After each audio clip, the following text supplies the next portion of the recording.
Let us for a few moments close our eyes, sit erect,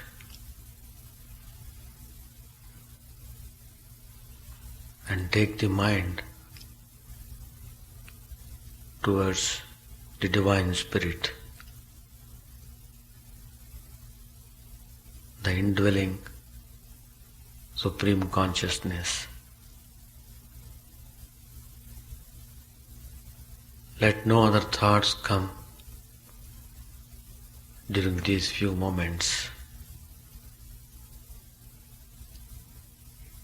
Let us put all our attention on the Divine, feeling completely satisfied to be in that presence, and pray for the welfare of all the beings in the universe. Shanti, Shanti, peace, peace, peace be unto all.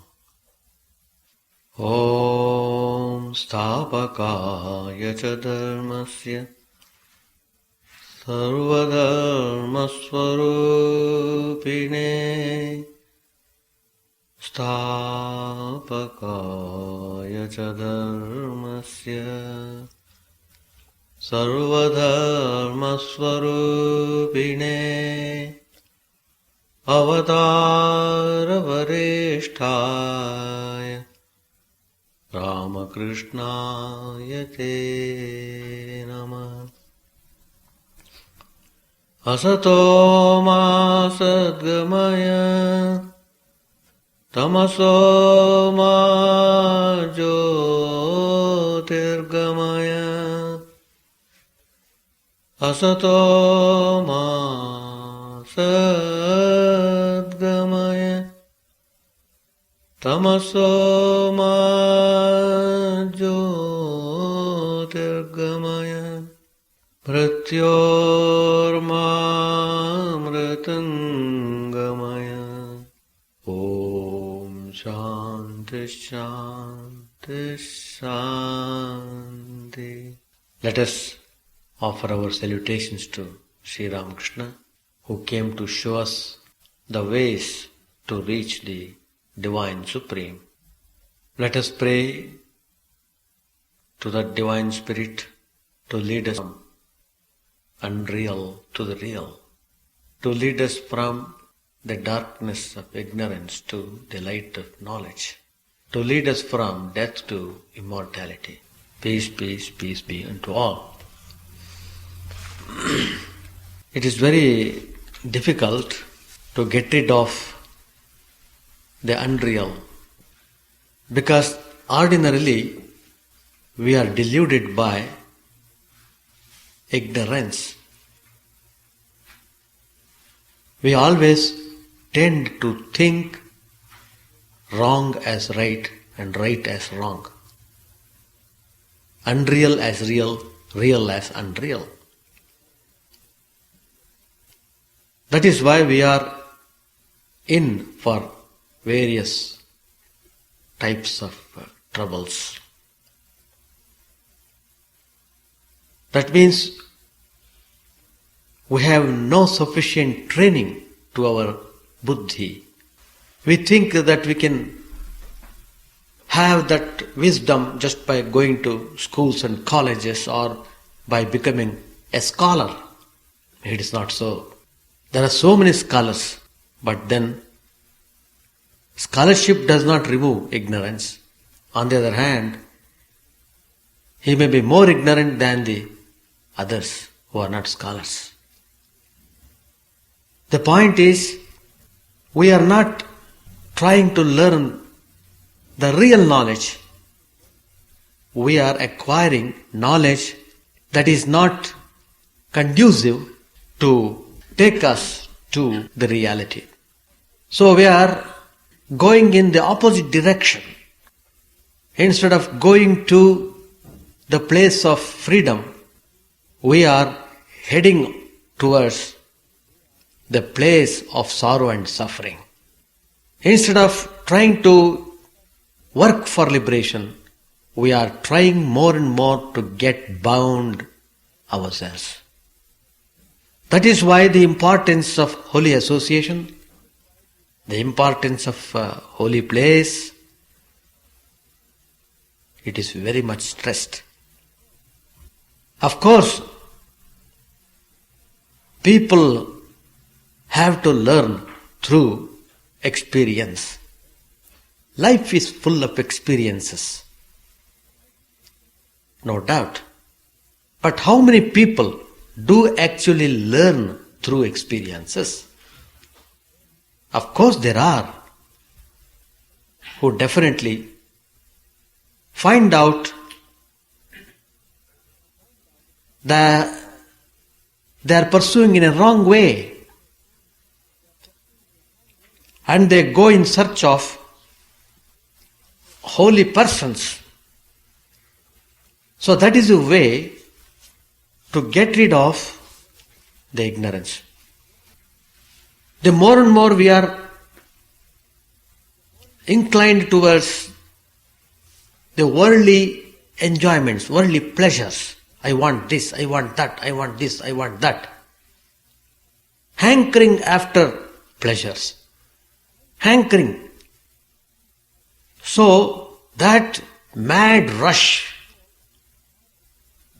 towards the enjoying the things, or getting ourselves more and more entangled in the worldly objects,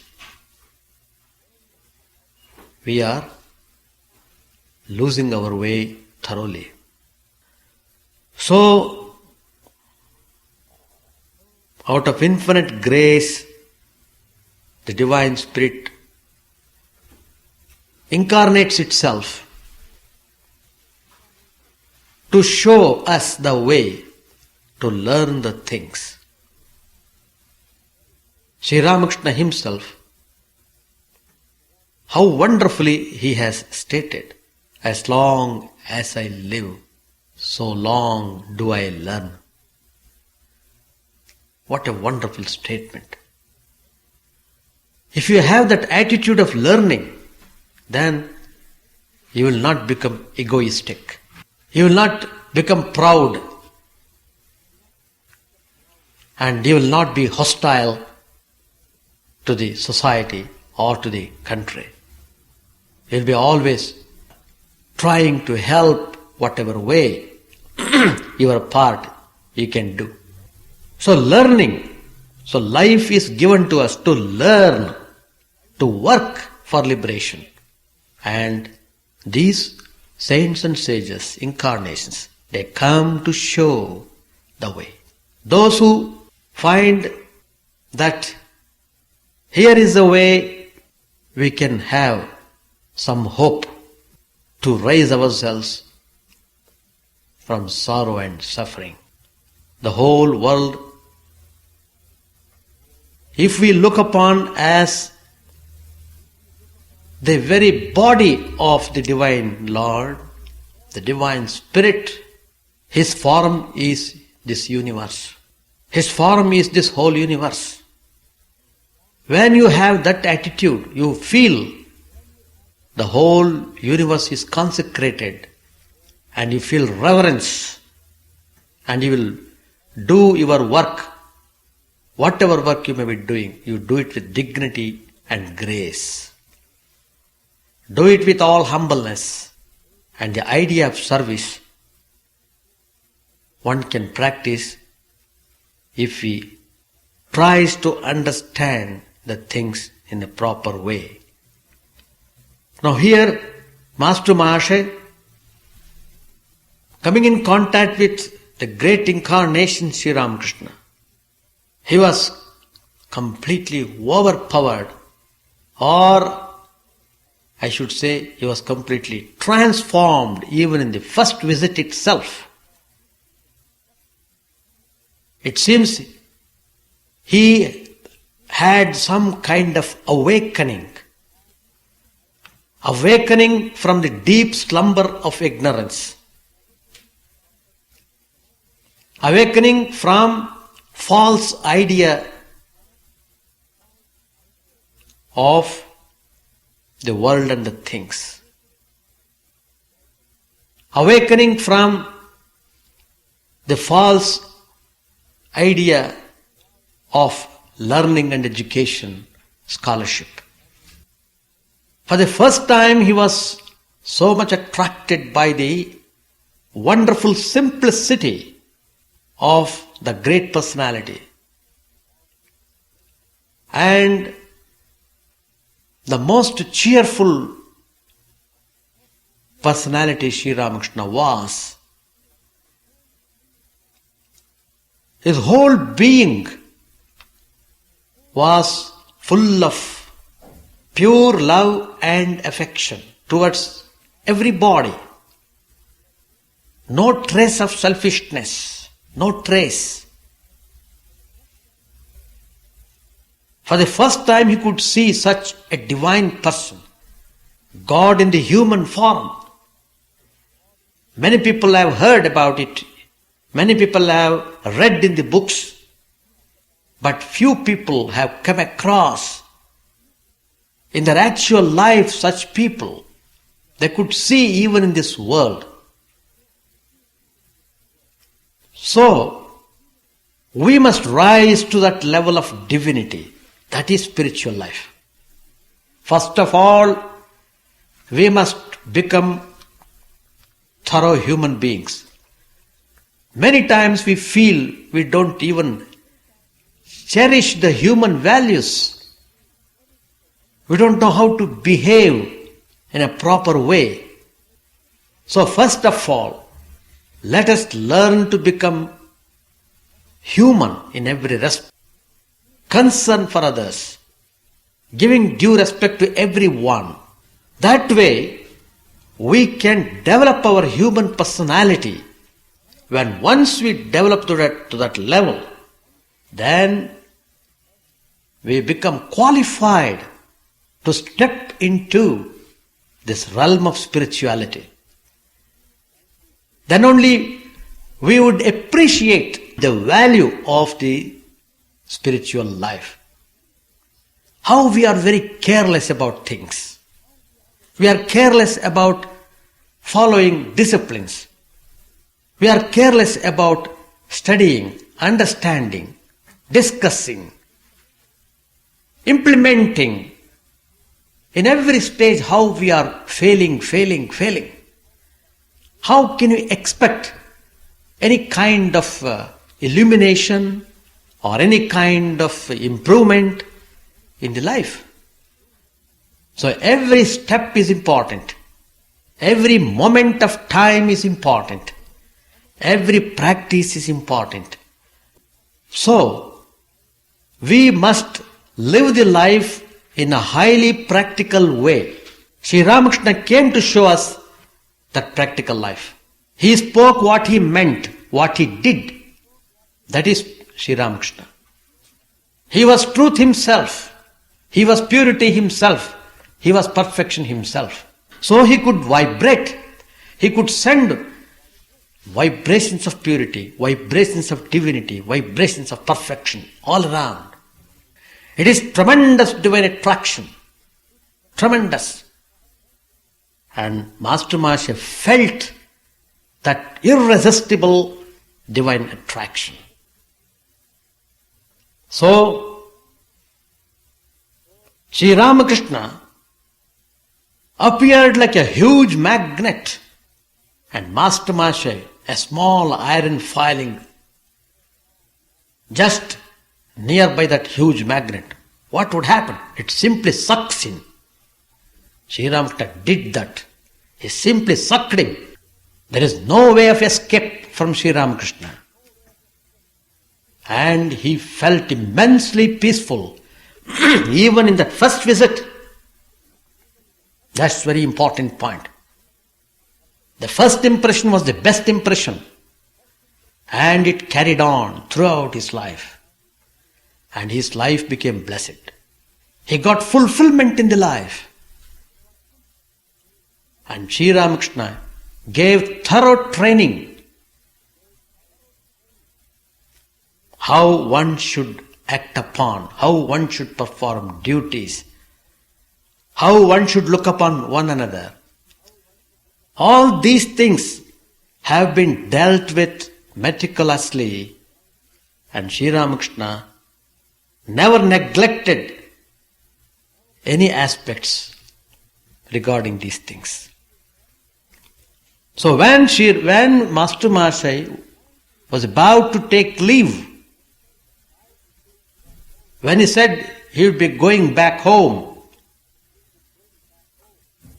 Sri Ramakrishna very tenderly, very lovingly told him to come again, with smiling.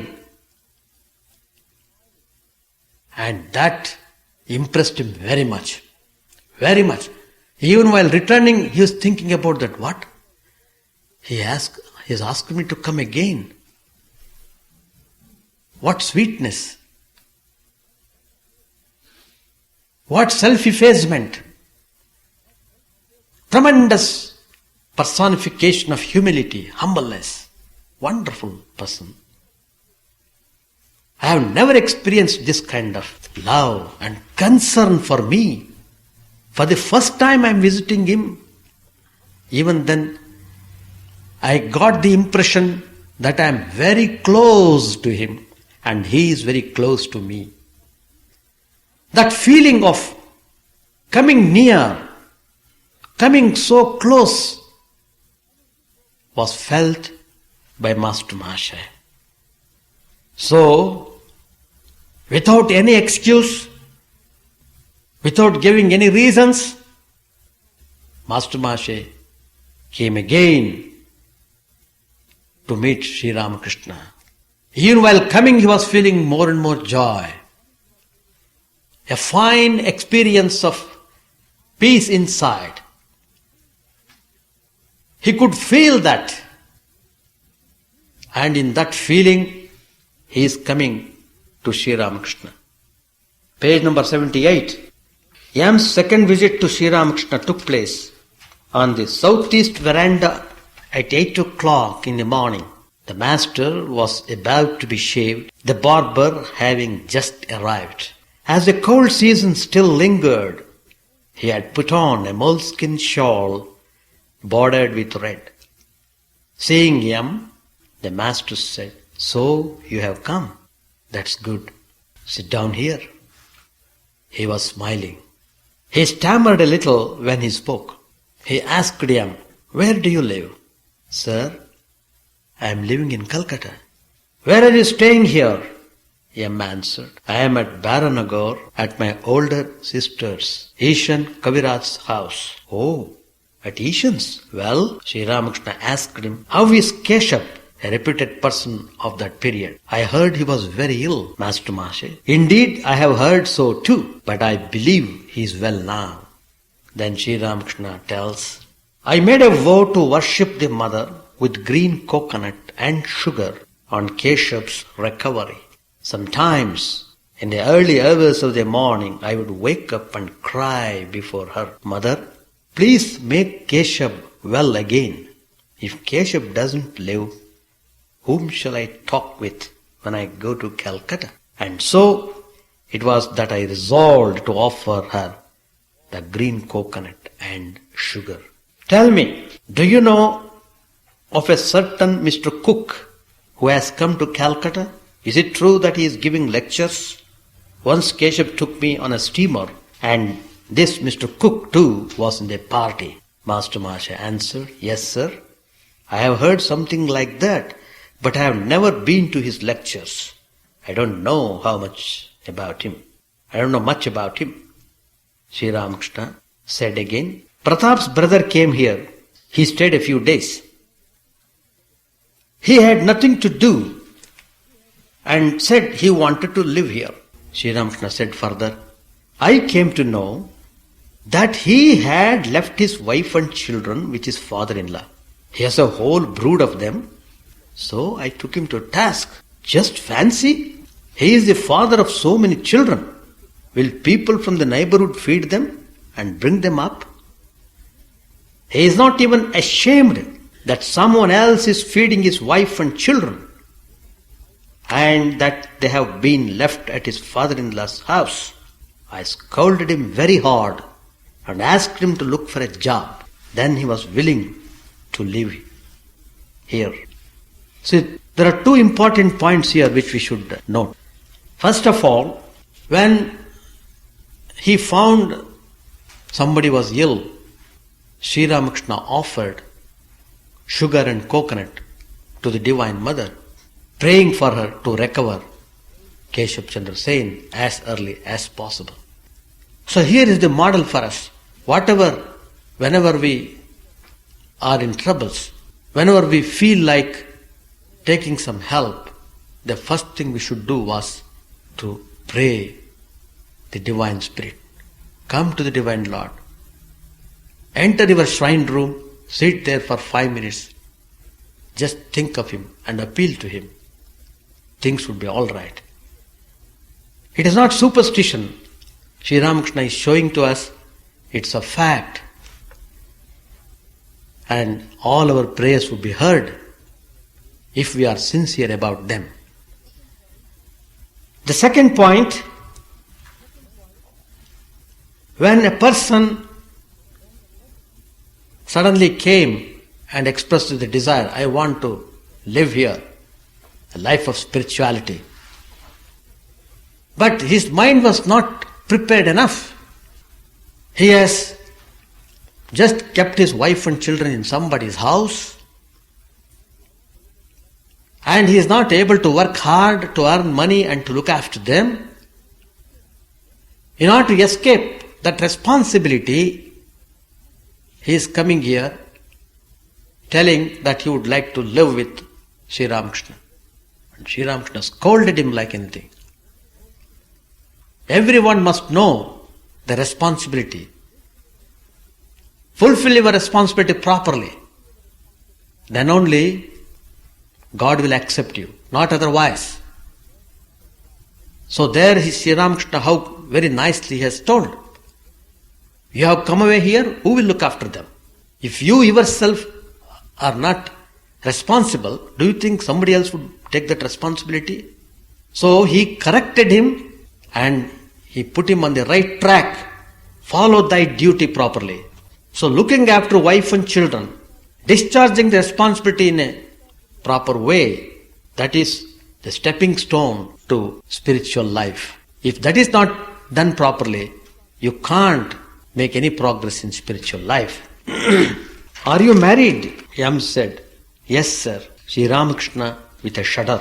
Oh, Ramlal, a nephew of Sri Ramakrishna and a priest in the Kali temple. Alas, he is married. Sri Ramakrishna is just making remarks. When Master Maharaj said he was married, Sri Ramakrishna is making remarks. Alas, he is married. Like one guilty of a terrible offense, Yam sat motionless, his eyes fixed on the ground. He thought, is it such a wicked thing to get married? It flashed in his mind. Why Sri Ramakrishna made that remark? The next question Master asked, have you any children? Yam this time could hear the beating of his own heart. He whispered in a trembling voice, yes sir, I have children. Very sadly, Sri Ramakrishna said, ah me, he is not only married, he even has children. Thus rebuked, Yam said, I know them by looking at a person's forehead, his eyes and so on. Tell me, what kind of person is your wife? Has she spiritual attributes or is she under the power of avidya? Avidya means ignorance. Yam answered, she is all right, but I am afraid she is ignorant. Master, with evident displeasure, he said, and you are a man of knowledge. Yam had to learn the distinction between the knowledge and ignorance. What is knowledge? What is ignorance? Hitherto he had not known clearly. Up to this time, his conception had been that one got knowledge from books and schools. Later on, he gave up this false conception. He was taught what is true knowledge? To know God, to know your own nature, to know the reality. That is knowledge. And not to know Him, ignorance. One might have studied number of books and he might have 3 to 4 PhDs, but still he is called ignorant if his mind is not turning towards the divine.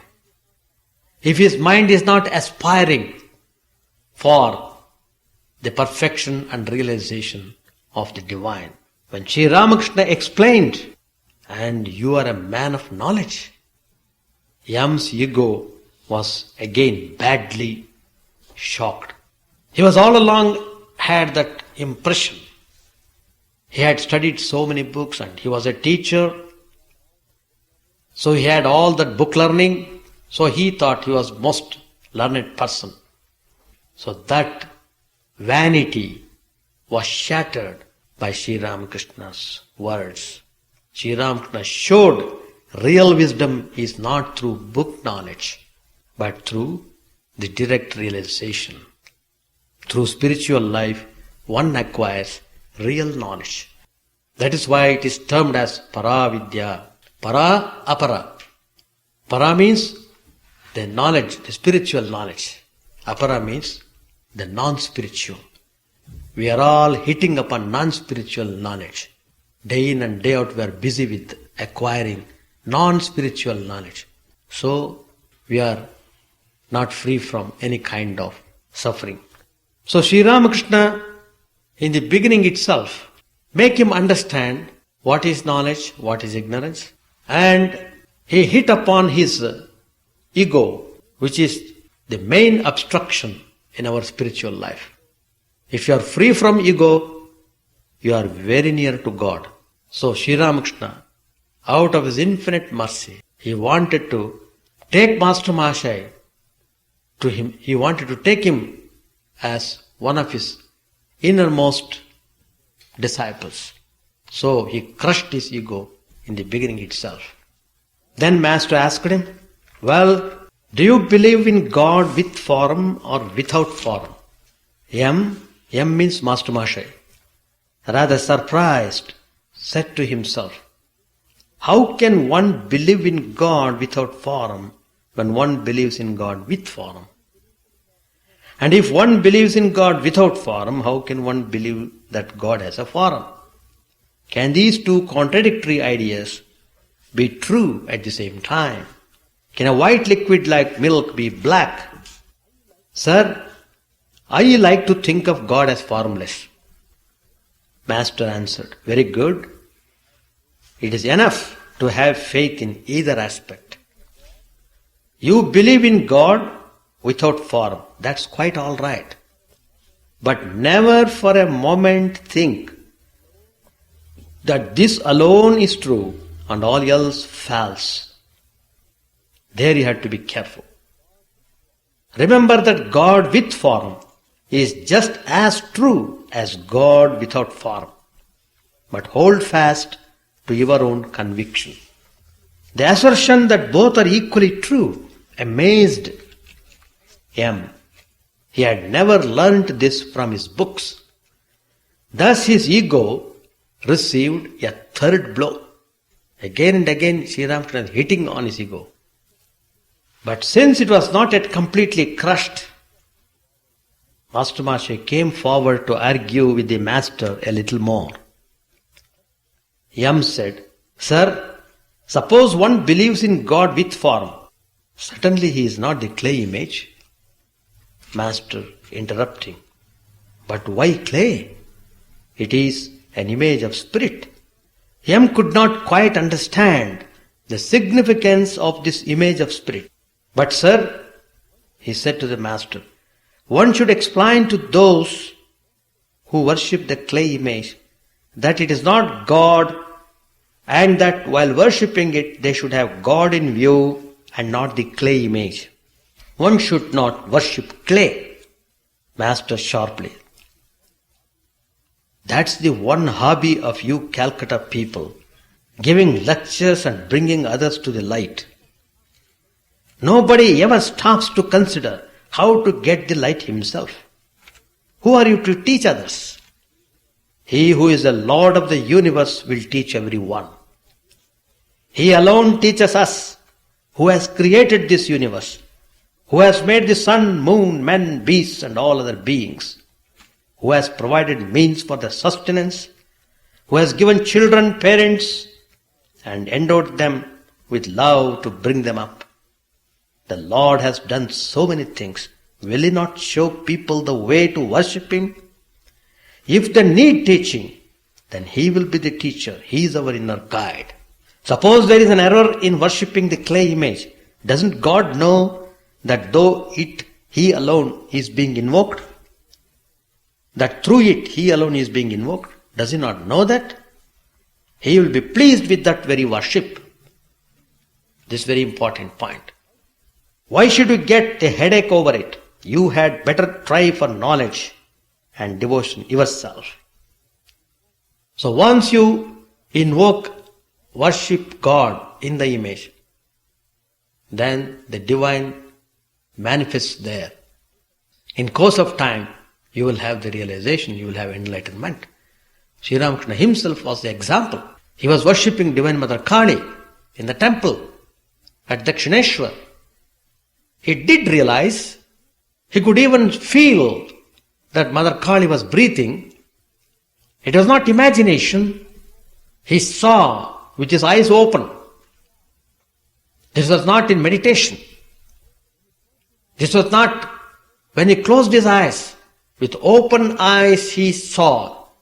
He found, he put his fingers at the nostrils of the Divine Mother's image. He found the image is breathing. How could that be? That means God is present.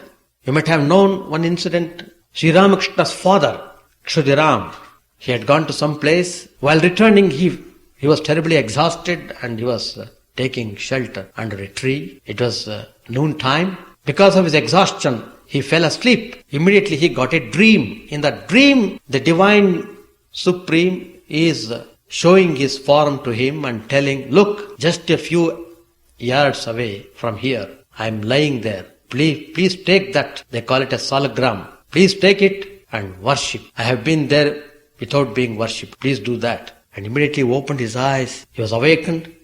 Then he went in the direction shown by God in the dream. He actually saw there was a serpent protecting that image. It just slipped away from the place. And he went and saw that salagram, the stone, which has got some characteristics. All the stones are not to be considered as the images of the Lord Vishnu. But in this particular stone, immediately he took it. It's called Raghuvir Salagram. Even now it is there in Kamarpukur, the birthplace of Sri Ramakrishna. Anybody going there can see that. And he was worshipping that Raghuvir Salagram in his home with great love and devotion. This time Yam felt that his ego was completely crushed. He now said to himself, yes, he has spoken the truth. What need is there for me to teach others? Have I known God? Do I really love Him? I haven't room enough for myself in my bed, and I am inviting my friend to share it with me. I know nothing but God, yet I am trying to teach others. What a shame! How foolish I am! This is not mathematics or history or literature that one can teach it to others. No. This is the deep mystery of God. What He says appeals to me. This was M's first argument with the Master, and happily his last. I think I should stop here. So what we think of religion, we will put it in our practice.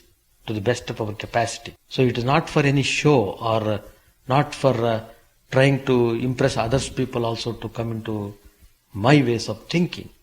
That also we can't do because each man thinks in his own way.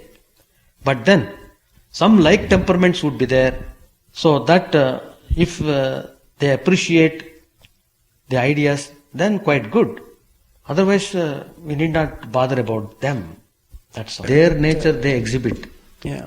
But we will stand on our own nature. We will not be disturbed by the nature of other people. That is our spiritual strength. It is no doubt difficult. I know it is difficult. That is why sometimes if the work is too hard to adjust with our way of spiritual life, some people they even quit the job and do the job which is suitable to them, like that. Sometimes they do the job independently. But if there is no other way, then you have to adjust, because you have to earn money and you have to look after things in the household. To that extent, you may have to work there, but do it without making any fuss about it. Just do that and come away. That's all. Now, the temperaments are entirely different. Master Maharaj's temperament is different, and Swami Vivekananda is of a different metal. And in fact, Sri Ramakrishna himself wanted him to argue. Many times he would tell, if any discussion is going on, he would insist, Narendranath, you go, you join the discussion, you argue. He would encourage. But it doesn't mean that Sri Ramakrishna was tolerating his ego. In fact, Vivekananda had not that type of ego, which was dangerous in the case of ordinary people. But Swami Vivekananda was built up of different material. So he was to be the world teacher, and he knew what things he had to play upon, and Sri Ramakrishna took special care to train him in a different way. Each direct disciple was trained in a different way. Not the same method to all. Not the same method. Those who fall in the group of Master Maharaj, for them this follows. That's the idea. And Swami Vivekananda's method of argument, etc., because he was brought up in that atmosphere, and when he met Sri Ramakrishna, he was quite young, and he was influenced greatly by English education, and he had read all the Western religion, etc., philosophy, etc. So his mind was very much after them. So Sri Ramakrishna wanted to deal with him in a different way. And finally Sri Ramakrishna won. And he led him in a proper way, how to reconcile our Indian thought with the Western way of thinking. So finally he was brought round towards him. And you must know, one was asserting too much about himself. He became powerless when Sri Ramakrishna just touched him with a finger. Though he might have asserted many times, I am very strong, my mind is very strong, I will not be cowed down by anybody. He might argue so many things, but just by the touch of Sri Ramakrishna, simply he would be completely off. So by that way, Swami Vivekananda was corrected. Look, here is Sri Ramakrishna, who is very powerful, more powerful than all the powerful minds. So even Swami Vivekananda's mind he could turn away. So that is how he tamed him. And another example is there, when Swami Vivekananda was undergoing hardships, when he lost his father, and they were starving in the home, and all the friends became enemies, and he was running after the job, nobody could give him job. He was in utter helplessness, he was in great distress. So he tried through his strong mind whatever he could, but he couldn't do anything. He became helpless. So at that point he came to Sri Ramakrishna and asked for some relief. Then he made him to accept Divine Mother. Hitherto he was not accepting Mother Kali. That is the divine power I mean to say. The divine power who is nourishing the whole universe, who is looking after the whole universe. There is that power. Why don't you submit to that? Why don't you accept it? That is the way. So, when he came and asked him, he said, why not you go yourself, go and ask mother. I am in distress, you please help me, like that. If mother doesn't help, who will help? So she is ready to help you. You go and ask mother. Why do you feel hesitate to ask the mother? He agreed and then he went. And by the grace of Sri Ramakrishna, Vivekananda did have the darshan of her Divine Mother. And when he saw, he didn't ask for any things of the world. He simply asked, give me knowledge, give me devotion, give me renunciation, give me power of discrimination, etc., etc. He asked for spiritual qualities. He didn't ask for any things which he wanted. So, who was standing on that high pedestal of ego, he came down literally. He came down. He accepted Divine Mother. Afterwards, he was completely, thoroughly changed person. He was completely changed person. Afterwards, how much he began to worship Mother, and he himself has composed Divine Mother Kali, the poem. Most fantastic poem. So, there are different ways. All are not on the same line. That's the point. But ego should have to go. Should have to go. That's why Sri Ramakrishna, many times he says, not I, not I, not I, but thou, thou, thou. Throughout his life, Sri Ramakrishna would tell that. Not I, thou, mother, mother. Even if he wants to bless the people, he would say, mother bless you. Like that. He would never take the credit on himself. Who am I, this pygmy, this little I, this stupid I? What power have I got? That's the teaching. So everything is mother. Mother wills, it will be done. If mother wills, it will be done. That is the way of sublimating our ego. Ego we can't crush, but you can sublimate it. Give a good turn. If this rascal ego should remain, let it remain as a servant of God. He calls it rascal ego. That's the way of taming the ego. Otherwise you will not be able to appreciate the spiritual glory of the Divine Lord. Unless that ego is removed, your realization is not complete. Your realization is not complete. Though you might have some visions, it's a different matter. For example, Ravanasura, in Srimad Ramayana we have got a great demon king. He was a great devotee of Lord Shiva. He even lifted Mount Kailas, they say. He could see Shiva, he could talk to him, well, everything was there. But he was full of ego. It is because of this ego, he was crushed totally. The whole Rakshasa race was wiped out because of his ego. He was very boastful, very proud man. He was proud of his own power. He would not like to hear anything that is more powerful than him. So who is there? All the gods are serving me. I have defeated all the gods in the heavens. I am this supermost powerful person.